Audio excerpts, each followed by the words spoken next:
முத்தமிழறிஞர் கலைஞரின் முன்னிலையில் தமிழர் தலைவர் ஐயா ஆசிரியர் அவர்கள் ஒரு முறை பேசினார். விடுதலை சிறுத்தைகள் கட்சி திராவிட இயக்கத்தின் மூன்றாவது குழல் என்று சொன்னார். திராவிடர் கழகம் முதல் குழல், திராவிட முன்னேற்றக் கழகம் இரண்டாவது குழல் என்றால் விடுதலை சிறுத்தைகள் கட்சி மூன்றாவது குழல் என்கிற ஒரு அங்கீகாரத்தை வழங்கிய தமிழர் தலைவரும் அமர்ந்திருக்கிற இந்த மேடையில் திராவிட அரசியலின், சமூக நீதி அரசியலின் மூன்றாவது குழலாக உங்கள் முன்னால் நான் இருக்கிறேன். பவள விழா காணும் திராவிட முன்னேற்றக் கழகம் இந்திய அளவில் அனைத்து அரசியல் இயக்கங்களுக்கும் வழிகாட்டக்கூடிய ஒரு மகத்தான பேரிழக்கம். வெறும் தேர்தல் அரசியலை முன்னிறுத்தி அதிகாரத்தை நோக்கி இயங்குகிற சராசரி அரசியல் கட்சி அல்ல. அதனால்தான் 75 ஆண்டுகளாக அதே வீரியத்தோடு வீறு கொண்டு வெற்றி நடை போடுகிற இயக்கமாக இன்றைக்கு திராவிட முன்னேற்றக் கழகம் 6வது முறையாக ஆட்சி பீடத்தில் அமர்ந்திருக்கிறது. முதலாக நாடாளுமன்ற அவையிலே உரையாற்றுகிற போது பேரறிஞர் அண்ணா அவர்கள் I belong to Dravidian stock என்று சொன்னார். அந்த அவை அவரை திரும்பி பார்த்தது.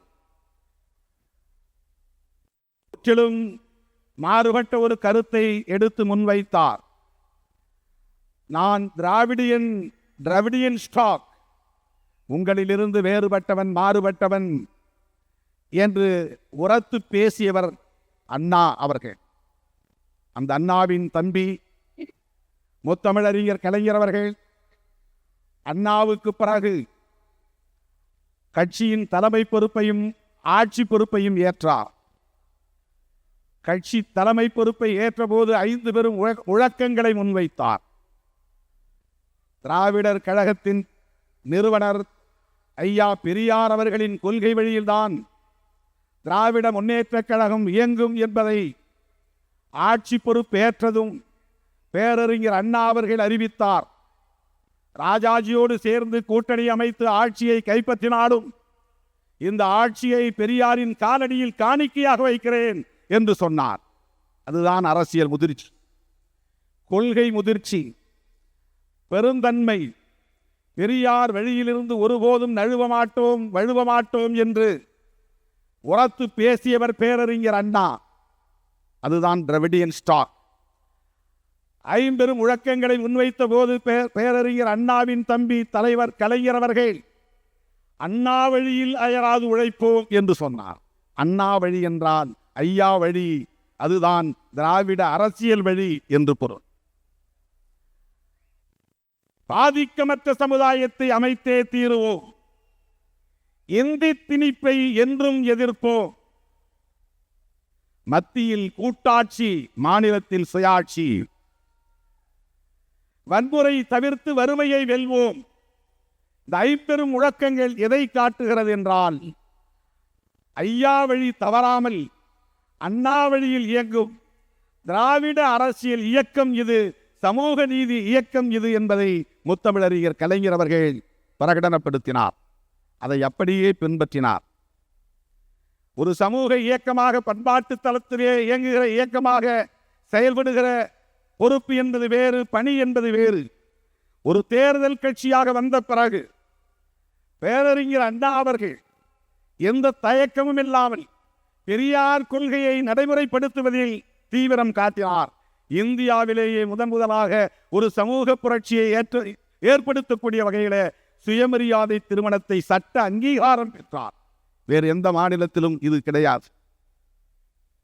நீண்ட நெடுங்காலமாக 1000 தலைமுறைகளாக இருந்து வந்த பண்பாட்டு தளத்தில் மிகப்பெரிய சம்மட்டி அடியை கொடுத்தார். ஒரு தாக்குதலை நடத்தினார். பெரியார் வழியை பின்பற்றுகிறோம் என்பதை உறுதி செய்தார். தமிழ் உணர்வுதான் எங்களின் ஆணி வேர் என்பதை உணர்த்தக்கூடிய வகையில் மதராஸ் மாகாணம் என்று இருந்ததை தமிழ்நாடு என்று பெயர் சூட்டி தம்முடைய மொழி இன உணர்வை உறுதிப்படுத்தினார். அது பெரியார் வழி. ஏனென்றால் பெரியார் தான் முதலில் தமிழ்நாடு தமிழருக்கே என்கிற முழக்கத்தை எழுப்பியவர். அவருடைய மாணாக்கர் தலவண்ணி திணித்தாலும் என்று இன்றைக்கும் அதை நடைமுறைப்படுத்துகிறவர் அண்ணன் தளபதி அவர்கள். அதனால் தான் நேற்று பிரதமரை போய் சந்திக்க நேர்ந்தது.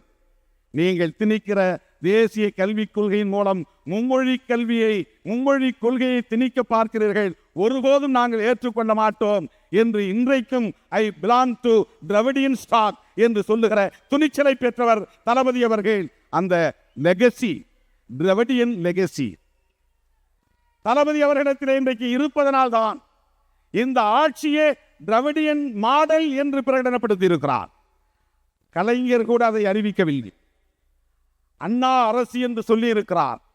ஆனால் எப்படிப்பட்ட ஒரு ஆட்சியை நாங்கள் நடத்துகிறோம் என்பதை இந்திய நாடே அறிந்து கொள்ளக்கூடிய வகையிலே இது திராவிடியன் மாடல் என்று பிரகடனப்படுத்தியவர் தளபதி அவர்கள். இவரை வெறும் குடும்ப வாரிசு என்கிறார்கள், கருத்தியல் வாரிசு, பெரியாரின் கொள்கை பேரன். பெரியார் வழியில் அவர் தொடர்ந்து இயங்குகிறார் என்பதற்கு இதைவிட வேறு சான்று தேவையில்லை. இந்தி திணிப்பை என்றும் எதிர்ப்போம். முத்தமிழறிஞர் கலைஞர்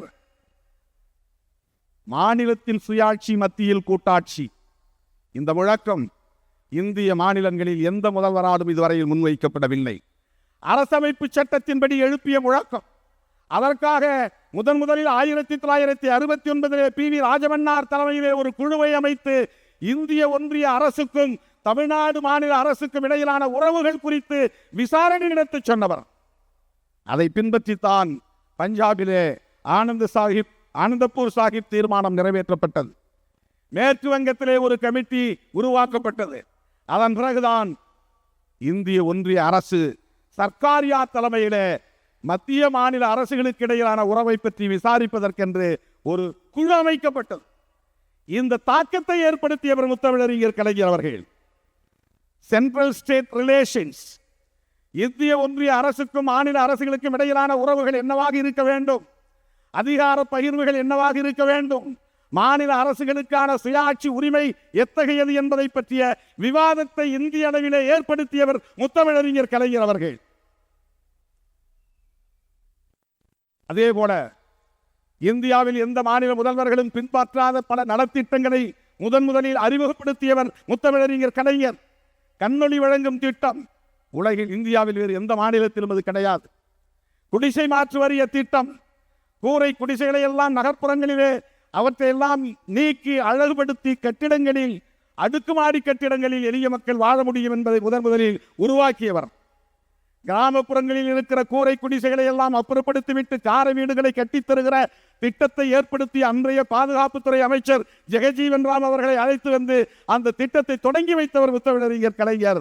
அதை பார்த்த பிறகுதான் ஜெகஜீவன் ராம் அவர்கள் இந்திரா காந்தி அம்மையாரிடத்தில் எடுத்துச் சொல்லி இந்திரா ஆவாஸ் யோஜனா என்கிற ஒரு புதிய திட்டத்தை இந்திய அளவிலே இன்றைக்கு இந்திரா நினைவு குடியிருப்பு திட்டம் உருவானது என்றால் அதற்கு அடிகோடியவர் முத்தமிழறிஞர் கலைஞர் அவர்கள். இப்படி இந்திய அளவிலே ஒரு கருத்தியல் தாக்கத்தை ஏற்படுத்திய இயக்கம் திராவிட முன்னேற்ற கழகம்.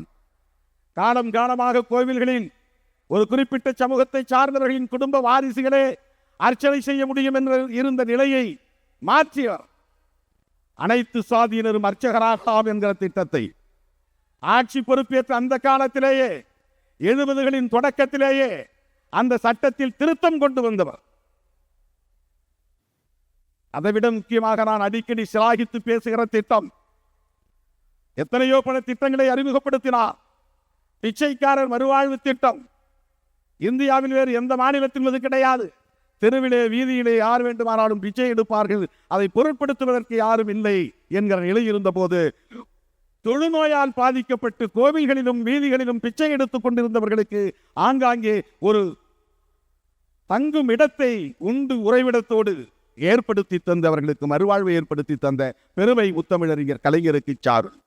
அவர்தான் சமத்துவபுரம் என்கிற புதிய திட்டத்தை கொண்டு வந்தார். உலகில் இந்தியாவில் எந்த தலைவரும் சிந்திக்காத ஒன்று. ஊர் வேறு சேரி வேறு என்று பிரிந்து இந்தியா முழுவதும் இரட்டை இந்தியாவாக இருக்கிறது. ஒரே ஊரில் வாழ்ந்தாலும் கூட தனித்தனியாக சாதி பெயர்களில் தெருக்கள் இருக்கின்றன. ஒரு வீடு இன்னொரு வீடு என்று சாதி கலந்து இருக்காது.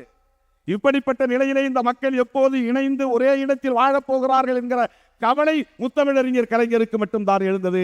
ஏனென்றால் அவர் அண்ணாவின் தம்பி, பெரியாரின் பிள்ளை. அதனால் அந்த கருத்தியல் அடிப்படையில் அந்த சிந்தனை சமத்துவபுரத்தை இந்தியாவின் வேறு எந்த மாநிலமும் உருவாக்கவில்லை.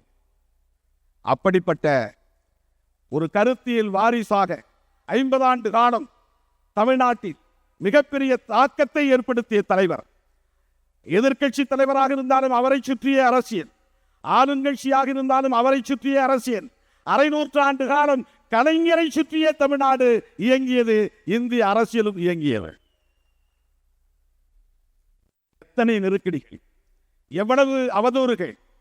விசா காலத்திலே நெருக்கடி, அதன் பிறகு கட்சி 2 முறை பிளவுபட நேர்ந்தது, அந்த நெருக்கடி. அதன் பிறகு ராஜீவ்காந்தி படுகொலை, அதனால் மிகப்பெரிய சரிவு, மிகப்பெரிய பாதிப்பு. அதன் பிறகு அண்மையிலே 2009 ஈழத்தில் நடந்த இனப்படுகொலை, அது தொடர்பான அவதூறு பிரச்சாரங்கள். இப்படி எத்தனையோ பல நெருக்கடிகளை தாண்டி 75 ஆண்டுகளாக இந்த இயக்கம் தாக்குப்பிடித்து நிற்கிறது. பவள விழா காண்கிறது, ஆட்சி பீடத்தில் அமர்ந்திருக்கிறது. இந்த காலகட்டத்தில் அண்ணா இருந்தால் தட்டி கொடுப்பார், கலைஞர் இருந்தால் உச்சி மோந்து முத்தம் கொடுப்பார். அப்படி ஆளுமை வாய்ந்த, பேராளுமை வாய்ந்த தலைவராக இன்றைக்கு நம்முடைய தளபதி அவர்கள் தொடர் வெற்றி. 2019 வெற்றி, 2021 வெற்றி, 2024 வெற்றி, தொடர்ந்து 2017 பிரச்சனைகளின் அடிப்படையில் உருவான இந்த அணியை தேர்தலுக்காக உருவாக்கப்பட்ட அணி அல்ல, தேர்தல் காலத்தில் உருவாக்கிய அணி அல்ல, காவேரி நீர் பிரச்சனைக்காக உருவாக்கிய இந்த அணியை இன்று வரையில் கட்டுக்கோப்பாக அதை வைத்து வழிநடத்தி கொண்டிருக்கிறார். வேறு எந்த மாநிலத்திலும் ஒரு அணி தேர்தல் காலத்தில் உருவாகும், தேர்தல் முடிந்ததும் சிதறி போகும். ஆனால் இந்த அணி இன்றைக்கும் கட்டுக்கோப்பாக இயங்குகிறது என்றால் அதற்கு அண்ணன் தளபதி அவர்களின் ஆளுமை மிக்க வழிநடத்துதல் தான். தொடர் வெற்றியை சாதித்து மிக பெரும் சாதனையாளராக இன்றைக்கு நிற்கிறார். வெறும் பதவிக்கான அரசியலாக அவர் செய்யவில்லை. அதனால்தான் ஒரு நாளைக்கு 300 முறை இது திராவிடியன் மாடல் ரூலிங், இது திராவிட மாடல் ஆட்சி என்று திரும்ப திரும்ப சொல்லுகிறார், மீண்டும் மீண்டும் சொல்லுகிறார். ஒன்றை சொல்லி நான் முடிக்க விரும்புகிறேன். முத்தமிழறிஞர் கலைஞர் அவர்கள் சொல்வார், தந்தை பெரியாரின் நெஞ்சில் தைத்த முல்லை எடுக்க அனைத்து சாதியினரும் அர்ச்சகராகலாம் என்கிற சட்டத்தை நான் கொண்டு வந்தேன். தந்தை பெரியாரின் நெஞ்சிலே அது ஒரு நெருடனாக இருந்தது, அது ஒரு முள்ளாகி இருந்து உறுத்தி கொண்டே இருந்தது. அந்த முல்லை எடுக்க வேண்டும் என்பது எனது முனைப்பாக இருந்தது. அதன் அடிப்படையில் தான் அனைத்து சாதியினரும் அர்ச்சகராகலாம் என்கிற சட்டத்தை கொண்டு வந்தேன் என்று பெருமையோடு சொன்னார். இன்றைக்கு அது நடைமுறையில் உங்கள் காலத்தில் இருக்கிறது. நான் ஒரு வேண்டுகோளை வைக்கிறேன். பேரறிஞர் அண்ணா கண்ட கனவு. அவர் சொன்னார், நான் கொண்டு வந்த இந்த மாற்றங்களால் இருமொழி கொள்கை உறுதிப்பாடு, தமிழ்நாடு பெயர் சூட்டுதல், சுயமரியாதை திருமணம், இந்த 3க்கும் எதிராக யாராவது பேச முனைந்தான் திராவிட முன்னேற்ற கழகத்தின் சார்பில் அல்லது தமிழக மக்களின் சார்பில் மிகப்பெரிய கிளர்ச்சி உருவாகும் என்று அந்த கொள்கை பகைவர்கள் அஞ்சும் நாள் எவ்வளவு நாளோ அதுவரையில் என்னுடைய ஆட்சி நடக்கிறது என்று பொருள், தமிழ்நாட்டில் என் ஆட்சி நடக்கிறது என்று பொருள் என்று சொன்னார். இந்த 3 நிலைப்பாடுகளுக்கும் எதிராக எவனும் சிந்திக்க முடியாது, அச்சப்படுவான். அந்த அச்சம் நீடிக்கிற வரையில் என்னுடைய ஆட்சி என்று அப்போதே அவர் கிளைம் செய்து கொண்டார். இன்றைக்கு நடப்பது கலைஞர் அரசு என்பதை விட அண்ணா அரசுதான். தளபதியின் தலைமையிலே நடக்கிற இந்த அரசு அண்ணா அரசு, அண்ணா ஆட்சி. ஏனென்றால் எந்த சக்தியாலும் சுயமரியாதை திருமணத்தை சட்டத்தின் மீது கை வைக்க முடியாது. எந்த சக்தியாலும் தமிழ்நாடு என்கிற பெயரை மாற்ற வேண்டும் என்கிற துணிச்சல் இருக்க முடியாது. எந்த சக்தியாலும் இருமொழி கொள்கையை மாற்றிவிட்டு மும்மொழி கொள்கையை திணிக்க முடியாது.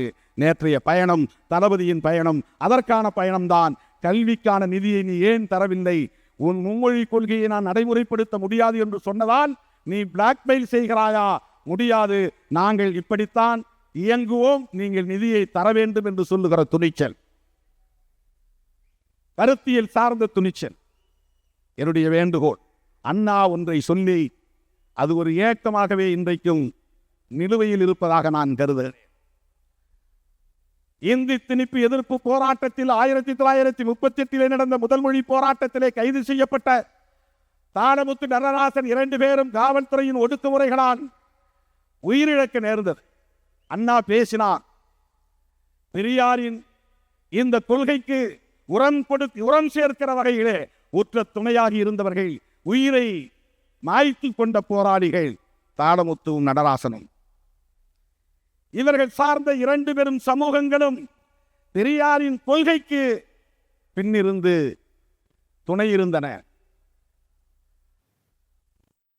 அதேபோக்கு ஆட்சிக்கு வரும் காலத்தில் பெரியார் பக்கத்தில் தாளமுத்துவும் நடராசனும் நிற்பதைப் போல இந்த மூவரின் திருவுருவச் சிலையை நிறுவுவோம் என்று பேரறிஞர் அண்ணா அவர்கள் சொன்னார்.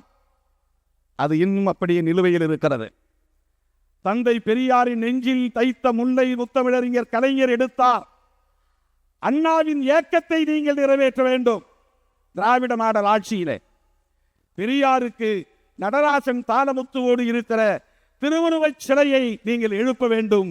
இந்த வேண்டுகோளை வைத்து என்றென்றைக்கும் விடுதலை சிறுத்தைகள் கட்சி, திமுக, திராவிட முன்னேற்ற கழகம், திராவிடர் கழகம் ஆகிய இரட்டை குழல் துப்பாக்கியோடு 3வது குழலாக இருக்கும். தொடர்ந்து இந்த களத்தில் உங்களோடு நாங்கள் சனாதன சக்திகளுக்கு எதிராக முழங்குவோம் என்பதை சொல்லி வாய்ப்புக்கு நன்றி கூறி முடிக்கிறேன். நன்றி, வணக்கம். பெரியார் அண்ணா கலைஞர் இவரின் வழியில் இந்த கழகம்